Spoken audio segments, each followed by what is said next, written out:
دا ټیبلیټ د انسان د وجود نه چینجي څنګه ختموي او کم چینجي ختموي کم ته چې ورموکس میبندازول ویلی شي. نو د ټولو نه اول کله هم چې انسان دا اخوري او دا ګولې دغه د وجود ته لاړه شي نو دا د هغو چینجو وجود ته بیا لاړه شي کم چې د انسان په وجود کې وي او د هغو وجود ته چې لاړه شي نو د هغو چې کومې خلیې دي سیلونه دي هغو ته طاقت نه ورپرېږدي کم ته چې ګلوکوز ATP ویلی شي چې د هغې د وجې نه د چینجو چې کوم وجود دی هغه طاقت نه اخلي او هغه مړه شي او بیا د انسان د وجود نه وځي.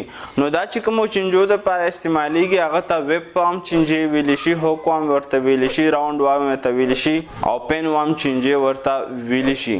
دا د خوراک نه مخکې او د خوراک نه بعد استعمالیږي د ډاکټر په مشوره باندې. خو هغه زنانه ده یې مه استعمالوي د چا چې اولنۍ 3 میاشتې د حمل وي یا چاته چې ینه ډېره زیاته خرابه وي یا د چا وجود چې الرجي لري د ټیبلیټ دپاره او کله هم چې د چا په خاندان کې دا د چینجو مسله وي نو هغو ته ضروري ده چې ټول د په یو ځای باندې د چینجو ختمولو علاج د ډاکټر نه وکړي. او که چېرې ستاسو په ذهن کې څه سوال وي نو هغه تاسو په کمنټ کې کولی شئ. او دې نه علاوه که چېرې تاسو طاقت دپاره خالص لجید پکار وي نو موږ ته وټساپ کولی شئ او که چېرې دا انفارمیشن انفارمیټیو وي د خپل فرینډ سره شیر کولی شئ. دغه شان میډیکل انفارمیشن لپاره زموږ پاڼه خپلولی شئ. شکریه. الله حافظ.